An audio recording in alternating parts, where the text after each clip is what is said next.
Hi, I'm Charlie, and this is Stereo Hysteria. Our March artist of the month, Sasha Bell, is a singer, songwriter, and multi-instrumentalist, best known for being a founding member of the Essex Green. She first met bandmates Jeff Barron and Chris Zeider while they were playing in an indie rock band called Guppyboy, based in Burlington, Vermont.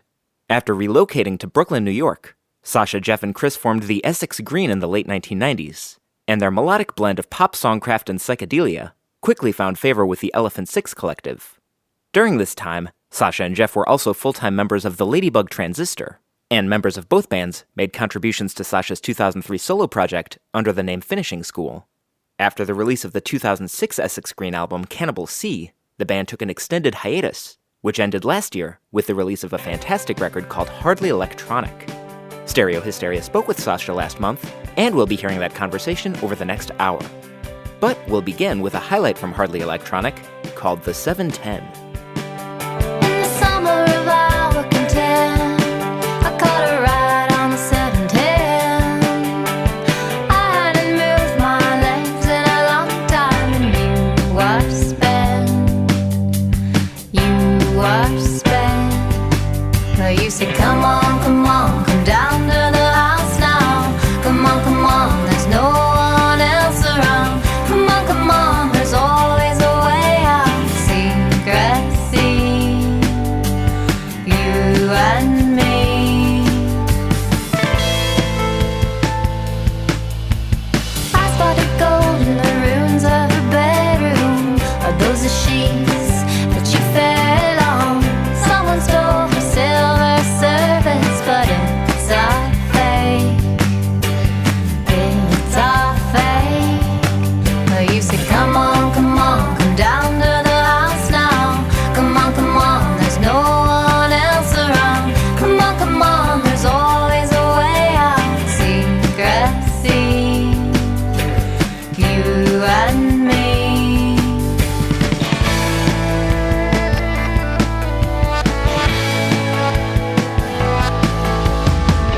Would you leave your prints on the paper when you write me out?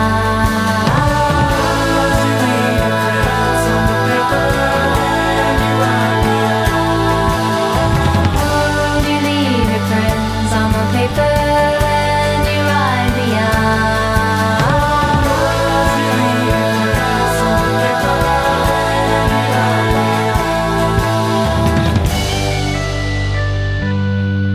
Would you leave them there?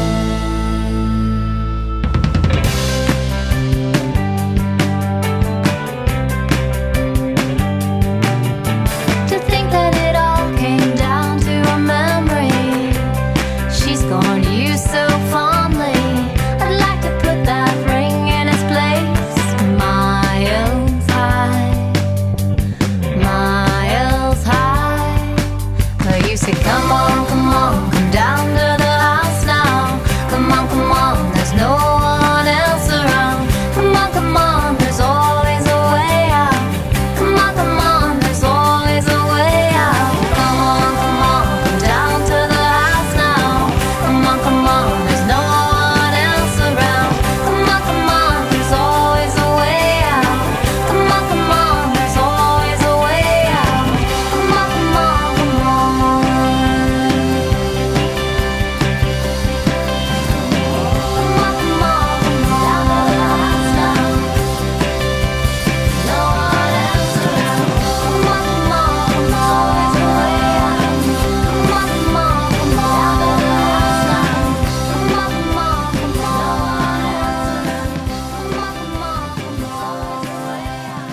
I know you play a number of instruments, keyboards and flute and guitar in addition to singing. Yeah. So when did you start playing music, and are there musicians in your family? No, there are actually no musicians in my family from the prior generation or my grandparents' generation, as far as I know. But it was my mother's priority it's me and four brothers, but it was her priority that all the kids played an instrument. So I can kind of thank my mom for that. And I really wanted to take piano lessons. And then I played flute in the school band starting in fourth grade and started piano lessons in kindergarten. So, yeah. And I loved it. I took to it. Yeah, and all my brothers, they played instruments in the school band also, but, Okay. stopped. Were there any early favorite bands or favorite musicians that you had that really inspired you to pursue music? I think as a very little kid, my parents listened to a lot of folk music growing up.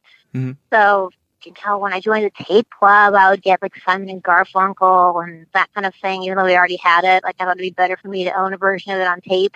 Yeah, and then as I got older, I kind of got into new wave. And, my brothers listened to a lot of classic rock, which also had an influence on me.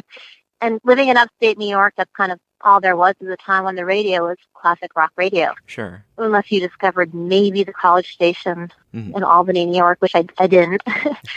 But I think the funny thing about my musical trajectory was that even though I saw, there are a handful of high schoolers or, peers who were starting bands, not that many. I come from a super small little village in upstate New York. But all along, it just never occurred to me, even though I played in a band and took piano lessons, that it just never occurred to me that I could start a band or write a song. That was sort of a revelation that came to me in my 20s, which is such a funny thing, looking back. Was that when you were with Guppyboy, or did that come a little bit later? No, it was, because as soon as you meet somebody... So I met Jeff from Guppyboy / Ladybug / Essex Green / all the groups I played in. Mm-hmm. So when I first met him, he played me some Guppyboy songs, and I was just so blown away because I'd never met anyone who'd recorded their own songs before. Mm. And so I was 21, and I just could not believe. I was like, wow, like what? Why does your voice sound like that? And he's like, it's reverb. I was like, ooh, reverb. I mean, it was really because Guppyboy, as you know, like just had a lot of reverb, or they were using effects a lot and sounding psychedelic, and I just didn't know how that was done. And I'd heard it before, but to meet someone who'd done that themselves just was so mystifying to me. So yeah, that was a huge revelation, just meeting someone at that age who was doing that. And where was this? Was this in Burlington? No, this was in New York City. Okay. Yeah, and Jeff and I met because we were both interns at this record label called 0 Hour. Oh, okay. I just talked to John Wesley Harding, and he mentioned being on 0 Hour at about that time. Yeah, I think the label started in the mid-'90s. I think I was just looking through Spin magazine or something, like just, kind of going down a list of labels and just calling around saying who needs an intern, and I don't know if they happen to answer the phone or something. Mm-hmm. So I would go there for a few hours a day, and that's how I met Jeff, and I knew he was playing in bands, and we always joked that he ended up, there was one job that came up, like a full-time paid job, and he got the job, and I didn't, but but anyway, that's how we met, and that's, they needed a keyboard player for Ladybug Transistor, because that was his New York band at the time. Okay. So yeah, Jeff and I were dating, and that's all that kind of happened, and then he decided that he wanted to get back together with Guppyboy in Burlington, Vermont. And so we both moved up there, and then I started playing in that band as well. And then we would commute down to New York to play Ladybug shows. Okay, gotcha. Yeah. Here's a track from Guppyboy's only full-length album, 1997's Jeffersonville, called 7th Avenue. Walking home in the fog, going down 8th Avenue.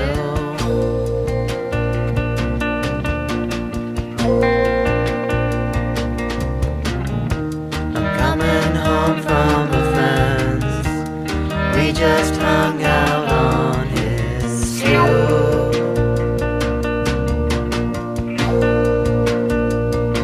And I normally walk down 7th Avenue, but there's so many people at night down there.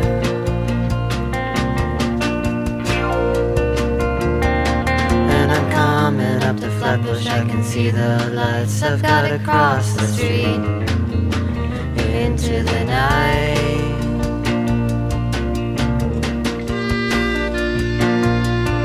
And I find my keys in my hand. I make a point of being safe. I'm on the last block home. There's nobody out. It's late.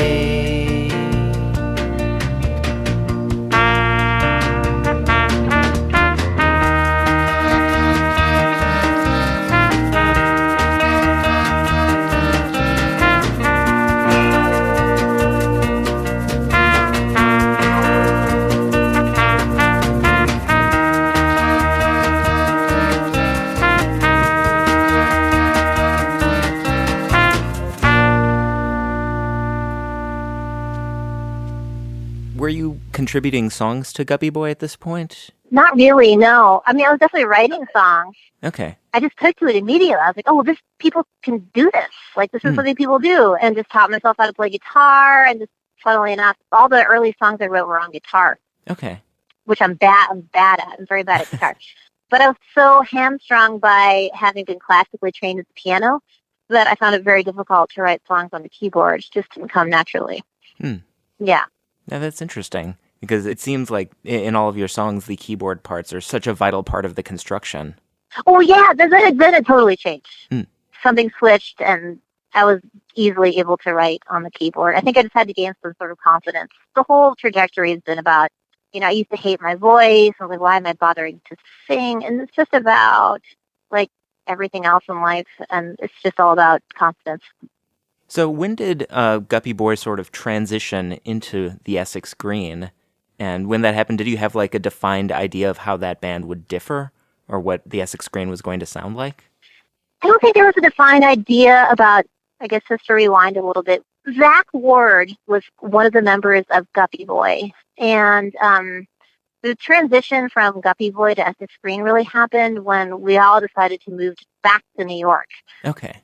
And Zach couldn't move to New York because he didn't want to, and understandably. And so his voice is amazing. It's kind of a one-of-a-kind voice, and you'll hear it all over the Guppyboy records. Mm-hmm. And he was also one of the songwriters. So sonically, without Zach, there was a transition, but I think stylistically, those early Essex Green records were, they're pretty psychedelic and more experimental than they are now. So that was just part of the trajectory from Guppyboy to Essex Green. But it was never intentional. It was just kind of this natural evolution.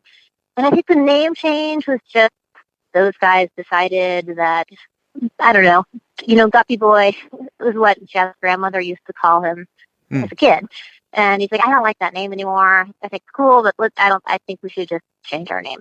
So then we started brainstorming about a new name, and the timing seemed good because we were relocating to New York and starting fresh. And, one day driving down from Vermont down to New York City on Interstate 87, we're passing the Green Mountains, we're passing the Adirondacks, and we're just throwing words around the car, like, colors and objects and blah, blah, blah, and just mixing and matching all sorts of different nouns and adjectives. And Essex Green just popped up, and, like, everybody stopped talking, and it's just like, oh, yeah, like this kind of moment where everybody thought that was a good idea. And there was no debate. It was just like, yes, that's it. Yeah, the unanimous band name is It hard was a unanimous decision. Like, yeah, it was kind of just silence that spoke for itself, and then we all agreed on it, yeah. Coming up, we'll hear a track from the Essex Green's first full-length album, 1999's Everything is Green, called The Playground. Take a step outside, try to save the day. Things are nearly dead where the devil plays. A disenchanting scene, painted yellow-brown by a discontent unseen. And I guess you'd have to be a martyr to live inside this desert place. I could only hope to last 1 hour and hear it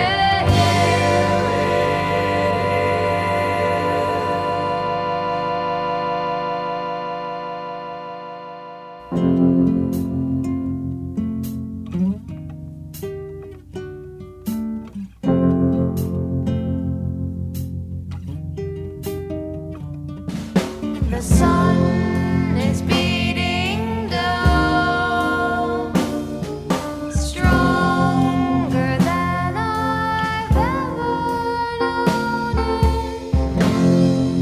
it. The sun is beating down, stronger than I'd ever wanted.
What was the connection with the Elephant Six collective? Because Essex Green is sort of often labeled an Elephant Six or an Elephant Six adjacent band. So we had an EP that was put out by the Elephant Six. So the Elephant Six was kind of like a moniker and a label, kind of, you know? Mm-hmm. So you could put the logo on your release if it was authorized by the powers that be at Elephant Six. So that's not, so we reached out to Robert, I think with both bands, played shows at the Apples and got to know those guys and other Elephant Six bands too. And Robert was super into it. And so, he gave his blessing. But I mean, at the time there was the Elephant Six bands, there was like one West Coast band and one East Coast band. Like Beulah and then Essex Green. We felt very honored as not a Southern band to be included in that pantheon. Right. It seemed tight-knit, but not insular, like very welcoming to other people. Yeah, for sure. I mean, maybe insular, and like I think you had to know people. Like you had to have maybe a personal relationship, I think. It was also about friendship, I feel like, in some respects. Up next, we'll hear a track from the Essex Green's 1999 debut EP, released in conjunction with the Elephant Six recording company, called Chester. On my way home, I sometimes wonder, where have you gone? Unattached, you wander alone, looking for what nobody knows. And you got so much love, you bring it home in bundles of blood. To my doorstep, yeah!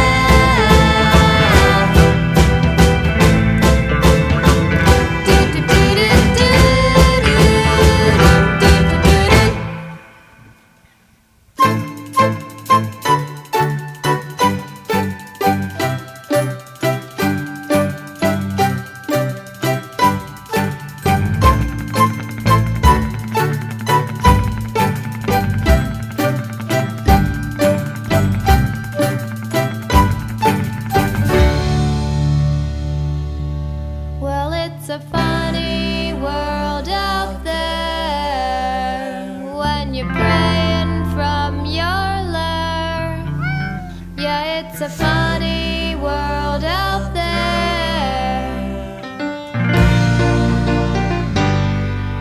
And if your neighbors could talk, they'd talk you up as the king of the block, clapping hands with the rest of the lot, six-fingered friend right at the end. And in the end it will be, we'll hear your voice till eternity. Always crying, your friends are dying,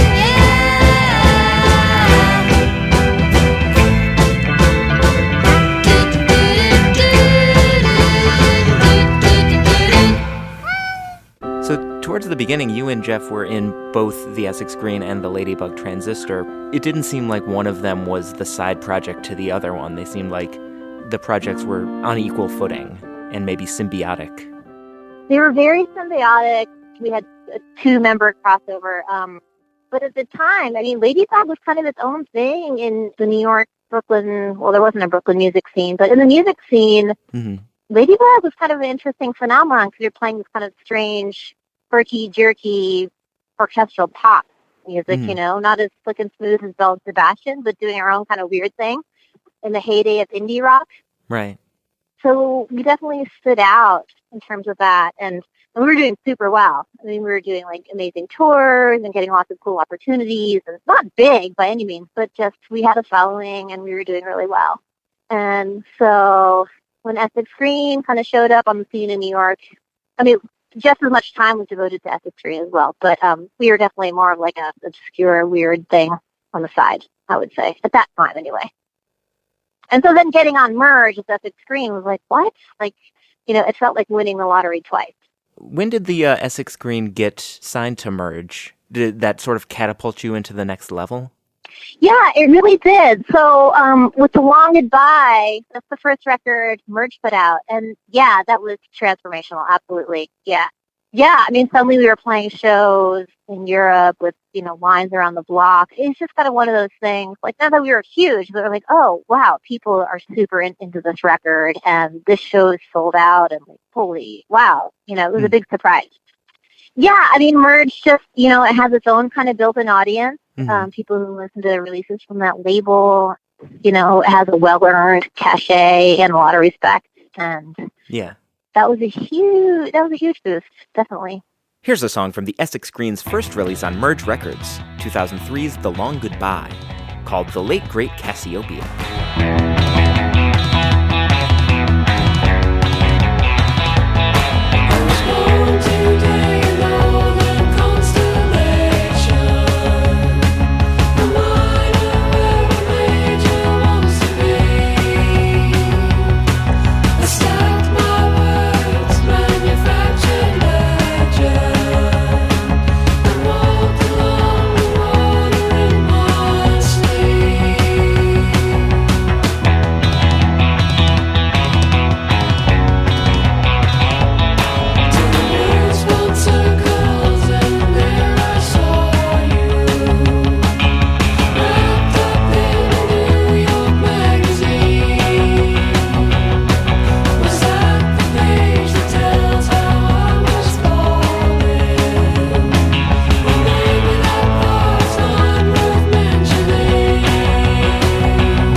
Around that time, 2003 is like the apex of a lot of activity. I mean, in addition to putting out albums with Ladybug, Transistor, and the Essex Green, you did a solo album as The Finishing School. Right, yeah. That must have been really exciting, but totally hectic. No, I loved it. It was funny. Like, I look back on that period, which doesn't seem that long ago, and I can't even believe I did it all. Like, I guess I just had, I don't know, more time, or I don't know. I mean, it's amazing to me that 3 records came out in the same year. Like, Yeah. I can't even believe that happened.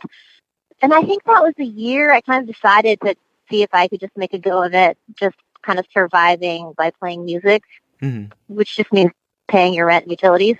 Right. And it was really super, super tough. So I do remember from a financial perspective, it was like a very stressful year. But from a creative perspective, I don't think I've ever been happier. I mean, that was amazing. That was an amazing year. Right. Yeah. I love that you pointed that out. I don't know if anyone has ever thought about that except me.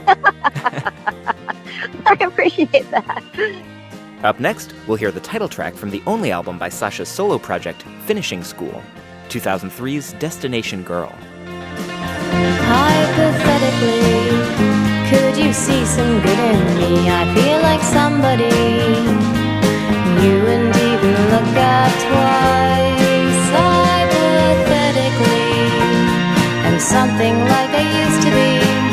be someone you would recognize.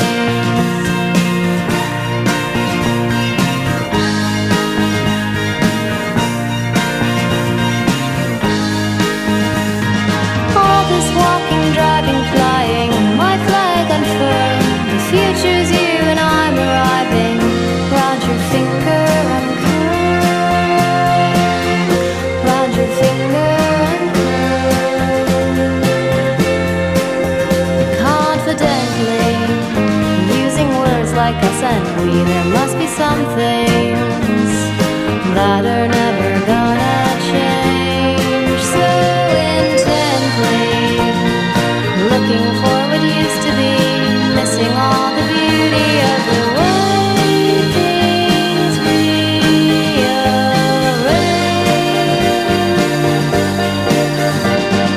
All this walking, driving, flying, my flag unfurled. The future's you and I'm arriving. Destination girl,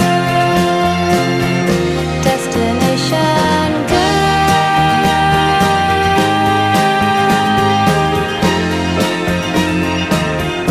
destination girl,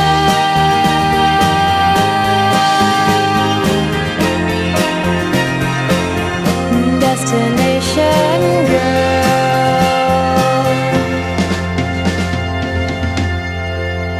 So hopefully you still see some good in me. I feel like I could be the one that's right for you. So elope with me. I have the whole weekend free. It changes like a holiday. That much is true. Nothing never changes. Nothing never changes. Nothing never changes. Nothing never changes.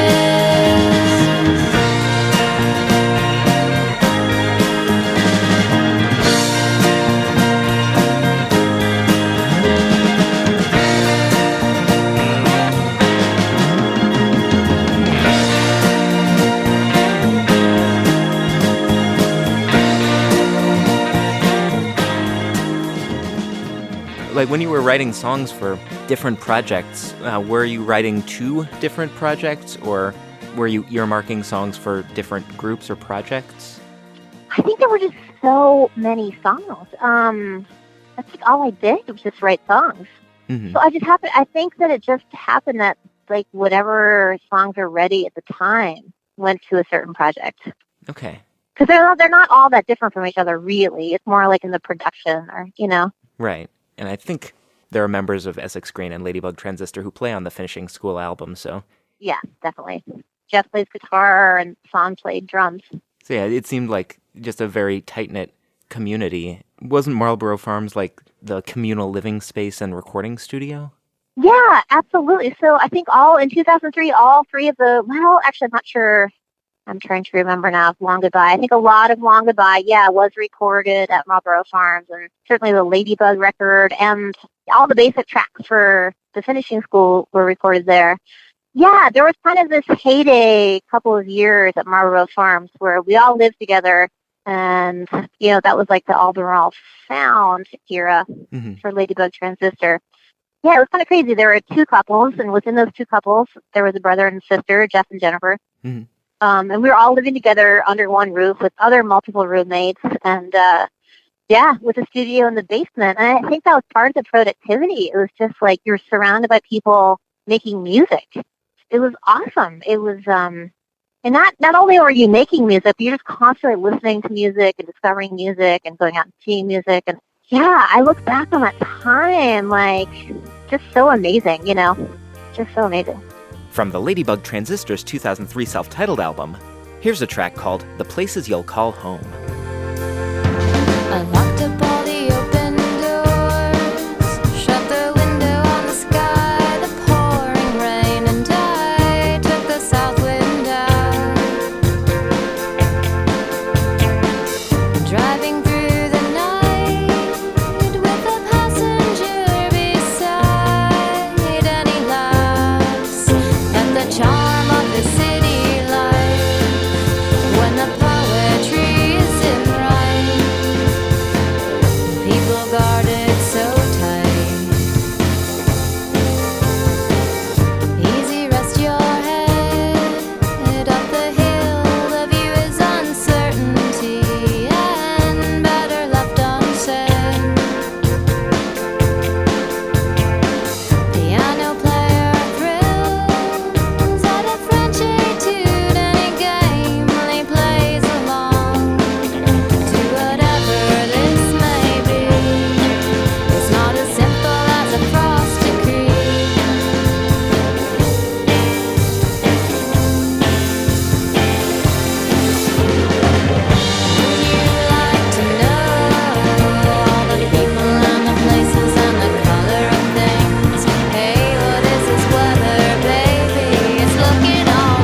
in addition to the bands we mentioned, there was also sort of the more rootsy project, the Sixth Great Lake.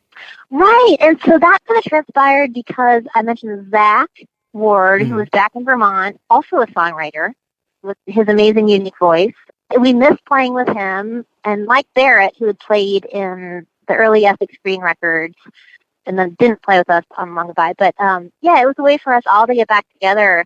And you know those guys, I mean, me aside, like all the guys in Guppyboy, they all went to college together and they had a long history before I showed up on the scene. So there was just and there still is, there's still so much creativity in all of us with less time. But back then, yeah, that was a way for that kind of rootsy stuff to get out. And I mean, like, I think those of us in Essex Green, like, really loved playing that kind of music, you know? Mm-hmm. Especially Jeff. Like, Jeff had put out a whole solo record of, like, country folk songs because he writes that kind of stuff all the time. Okay. And doesn't always translate into the Essex Green format. Right. So, yeah, so all of us are interested in so many different kinds of music. So, yeah, I mean, I kind of miss that outlet. I mean, I have my own outlets to some extent. Yeah, to have that. Well, this is the thing. I mean, all these guys that I play with are so talented musically in Essex Green that you actually can put out a country record. You can put out a Sixth Great Lake record that sounds good, that's folky. It's because of the skill level and the love for the thing. You can't just really do that with anyone, even if you want to.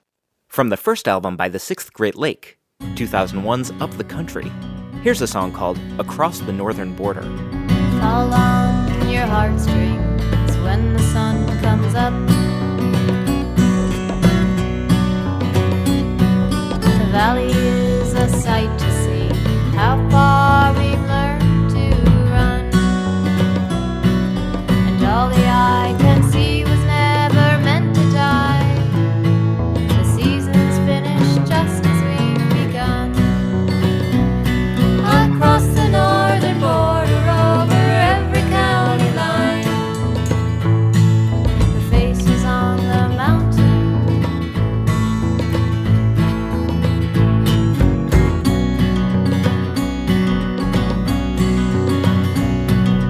Borrow all you have from the man with open hand. 40 to the distant light, that's where the miles end. Generous in turn, you must start answering. The messages are written and the writing is hanging on the wall.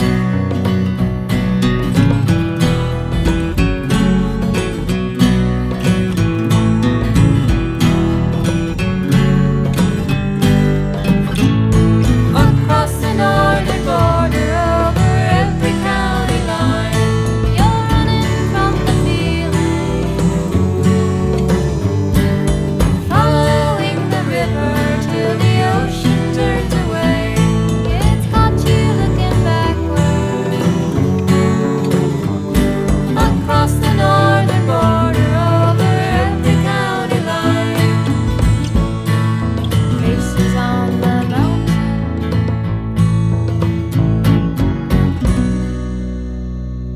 What I think is really remarkable about the Essex Green sound is, I mean, you, Jeff, and Chris seem to be all sort of equal partners, like you're all writing songs, but it's a very cohesive sound that comes from different angles.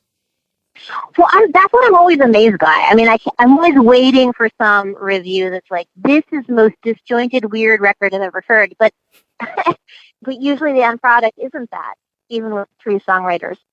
Yeah, I think each of us just has our own thing that's so distinctive that we bring to it, even on each other's songs, that it does make it cohesive. Yeah. Yeah, and I'm worried about this past record because we all, well, I mean, I live in Montana, those guys live in Vermont, and so, you know, I was writing my songs out here. We weren't really writing together at all, and I had a very clear idea of what I wanted stuff to sound like, because I'd already laid down a bunch of tracks, and there was a concern there, like, how do we make this gel? But then it just gelled like it always has, you know? Here's the lead-off track from the new Essex Green album, last year's Hardly Electronic, called Sloane Ranger.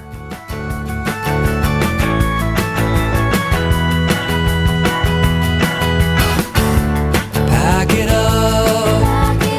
Let's take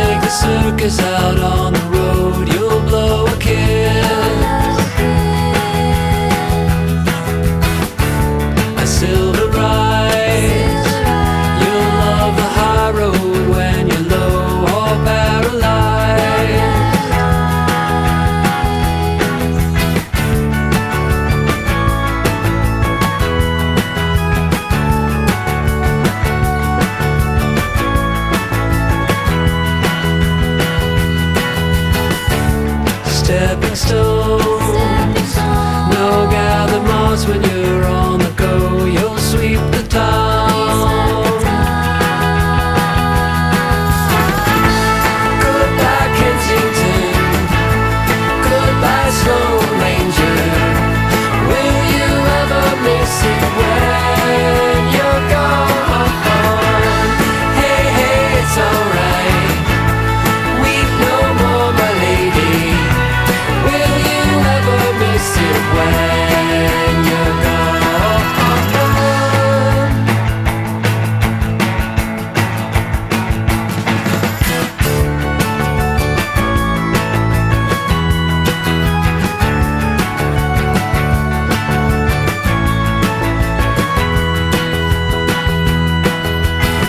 So the story goes, our hero gallops, our hero flies, watch from away, and raise your hand if you can say you ever knew her well. We all belong.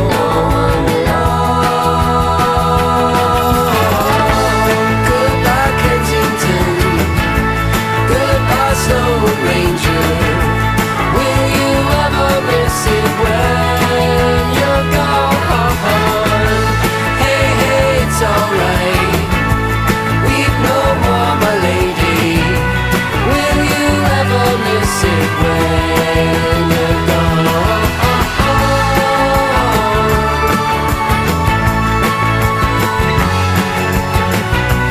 Will you ever miss it when you're gone?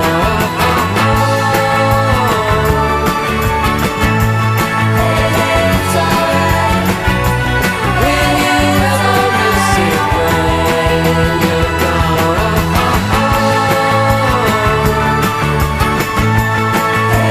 It's alright. It's alright. You won't ever miss it.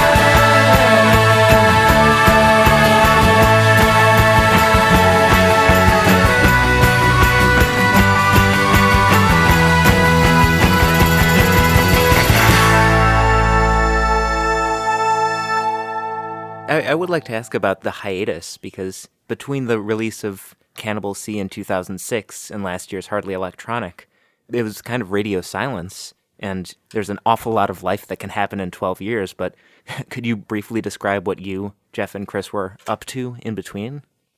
Yeah, I mean, what I can tell you is it's still, I mean, the three of us are the best of friends, and it's still really not clear to me why we didn't make music. Well, you alluded to, like, a geographical reason. Oh, well, I don't, I say that in interviews, but I don't really believe it. Truth be told, I feel like I lobbied for us harder than anyone else to keep recording, and there just seemed to not, I don't quite understand why. I think the will was there, but there was something suppressing the will. I don't know. I mean, like, I think we all need to go to therapy together, honestly. And there was no ill will. This is the funny thing. Mm-hmm. Yeah, no, it's still, even though I'm the thick of it, it's like a mystery to me, which sounds super weird, but it's true. I mean, I can tell you what we were up to. Like, I mean, I was playing music with other people, having a nice time, but definitely wishing I was playing with Jeff and Chris, for sure. And they knew that. Everybody, yeah. And Jeff was living in Pittsburgh for a while, playing in other people's bands. And yeah, no, it just seems a bit tragic that gap is so long. I mean, there's really no need for that to happen. Yeah, I wish I could tell you more about the hiatus, but that's like a black hole of mysterious emotions. I think when the book comes out, each member will write their own chapter.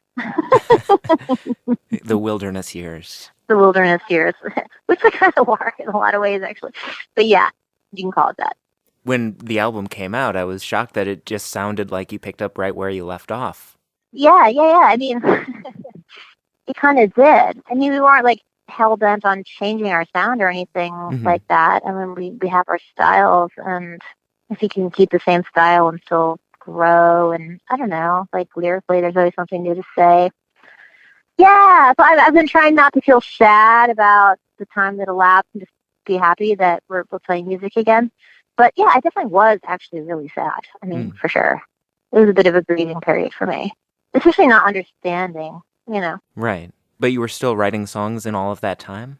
Oh, yeah, I've written a zillion songs. I mean, I have a whole solo record that just needs to be mastered and released. Oh, So there's excellent. that, and then, and then I've devoted a lot of those songs to Essex Green record, and yeah, like, I can't really stop writing songs. It's just something I'm compelled to do. Yeah. The solo record you mentioned, is that going to be a finishing school album? No, I think I'm just going to call it Sasha Bell. Okay. Yeah. And then it might just end up being a self-release. I'm sort of feeling like that might be the most painless route. Here's a track that was released online as a preview back in 2017 by the Sasha Bell Band, a killer track called Love Is All Right.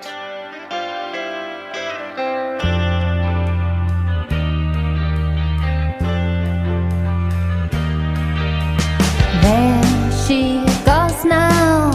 There's so much more to say. Waterly path, she's always on time. Love is unkind.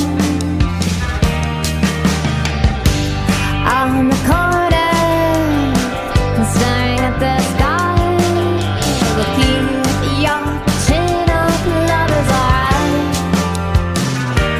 Love is alright.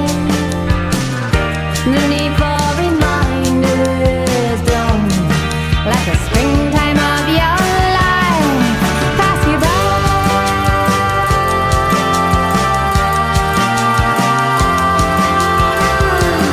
Pass you by.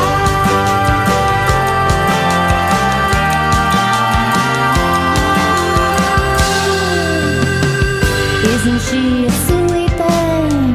Candy strap it twine. Roll around and pound your mind. Love isn't nice, but do you know what she likes? The old way or the new? That sable thing will save her or to cry.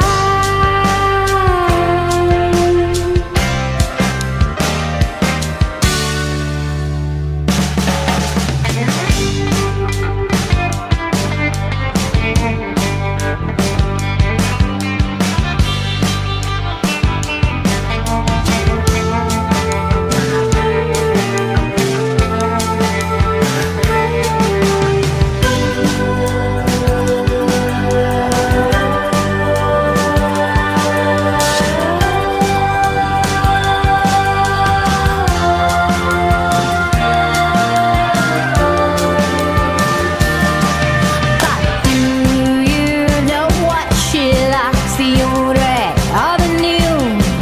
That sable fur won't save her to cry. Where's the hard time? No need for reminders. Don't let the springtime of your life pass you by.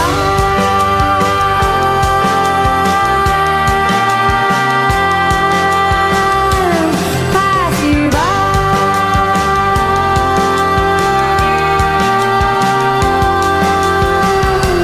Pass you by.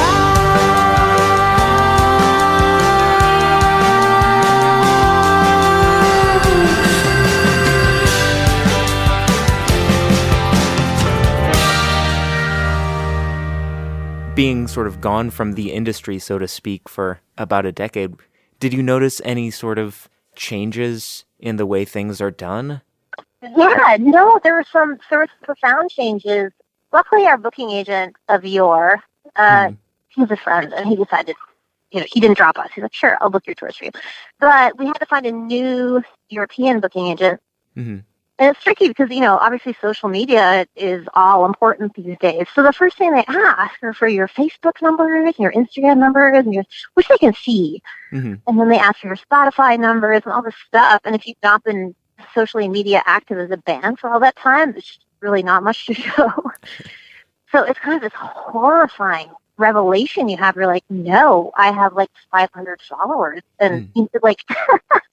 So there's definitely confusion from booking agents, like even club bookers who are like, well, I remember Essex Green, but geez, I don't know how much to charge for the door. Like, I don't know how to handle this show. That was definitely a thing when we were touring the summer and the fall. Interesting. Yeah, so it's a bit like word of the wise, don't disappear for 10 years because in some respects, you're really starting from scratch. And you're going to have your fans who remember you. But those are people like in their 40s. And they have kids and they don't go out and all that stuff, Yeah. I mean, I'm sure you've seen that Portlandia episode where they can't even be bothered to go to Pickathon and they put on their remote helmet. Like that definitely speaks to a person of a certain age. Not me, but yeah. I mean, I think just people go out. Yeah. Anyway, it's trickier. Merge did reissue all of the Essex Green's albums last year, right? With the bonus tracks and remastering and all that? Yeah, they did. They reissued the Merge releases, and we're hoping that they will reissue the Everything is Green, which would be awesome. Yeah. So there's been talk about that. Here's a bonus track that was made available on last year's reissue of The Long Goodbye, a rousing cover of the Sir Douglas Quintet's Mendocino. Teeny bopper, my teenage lover. I caught your wave last night. It set my mind to wandering. Well, I love you so please don't go. Please stay in my love house by the river. Fast talking guys with strange red eyes put things in your head and started your mind to wandering. Oh, I love you so please don't go. Please stay here with me in Mendocino.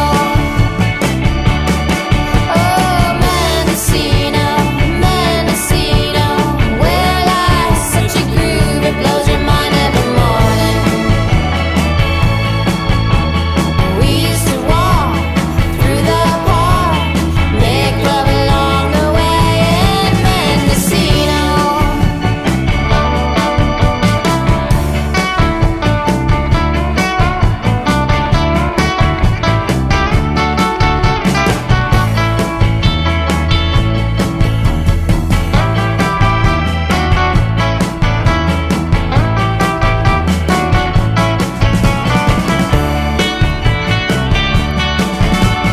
Like I told you, can you dig it, mama? If you wanna groove, I'll be glad to have you. Well, I love you so please don't go. Please stay here with me in Mendocino. Oh, Mendocino, Mendocino, where lies such a groove it blows your mind every morning. We used to walk through the park, make love along the way in Mendocino. Oh, Mendocino, Mendocino, where lies such a groove it blows your mind every morning. We used to walk through the park, make love along the way in Mendocino.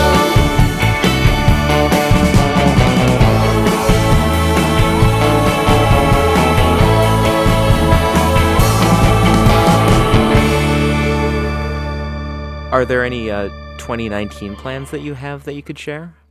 Yeah, we have a July European tour in the works, starting in Norway, and it's kind of a festival tour with a few cities thrown in there, and maybe something in May, Okay. which would also be in Europe. We haven't really looked at the fall yet, but I think there'll probably be some fall U.S. dates. And you mentioned that you've all got a lot of songs. Are you planning on working on another record as well? Yeah, actually, I just got back from Vermont, where, we spent a whole week just working on new stuff. So I don't think, in terms of, there's more songs that can probably fit on the record. So, we worked on new stuff, and I think the next step is for Jeff and Chris, since they live in Burlington, to just start laying down tracks. And then, my job's a little tougher, just, flying to and from Montana. I live in remote Montana. It's expensive and time consuming to get out, even though I love to do it. Mhm. Can't do it all the time. But I will fly in as needed. I wish I could just split my time, but it's not practical. Mm-hmm. But yeah, let's call it a 2020 release. All right. That's better than, I don't know what 12 years from now would be. Oh my God, I'll probably be dead. Yeah. That's the other thing. It's like, oh my gosh, time flies so fast. Yeah. Yeah, and I just, feeling so grateful that Murdered put out the record anyway. They weren't obligated to in any way. Right. Yeah, I would imagine that it wouldn't be part of the previous deal. I'm not sure how they do business. Yeah, the deals had been fulfilled, so this one was purely based on whether or not they liked it. So there was some nail biting after we sent them. But they've got good taste, so. They do have good taste. Yes, they do. Yeah. Well, they're playing the Merge 30th anniversary festival. Okay. At the end of July in Carborough. Nice. Yeah, so that's going to be a blast. And that's just about all the time we have for this week's episode. I'd like to thank Sasha for taking the time to speak with Stereo Hysteria. And if you'd like more information about the Essex Green's activities, visit essexgreen.com or follow them on Facebook. Be sure to tune in again next week when our topic will be new songs. But before we go, we'll hear a track from the Essex Green's 2006 album, Cannibal Sea, called This Isn't Farmlife. This is Charlie, signing off. We're not breaking any records yet. I stare at maps all day, usher in the sunset.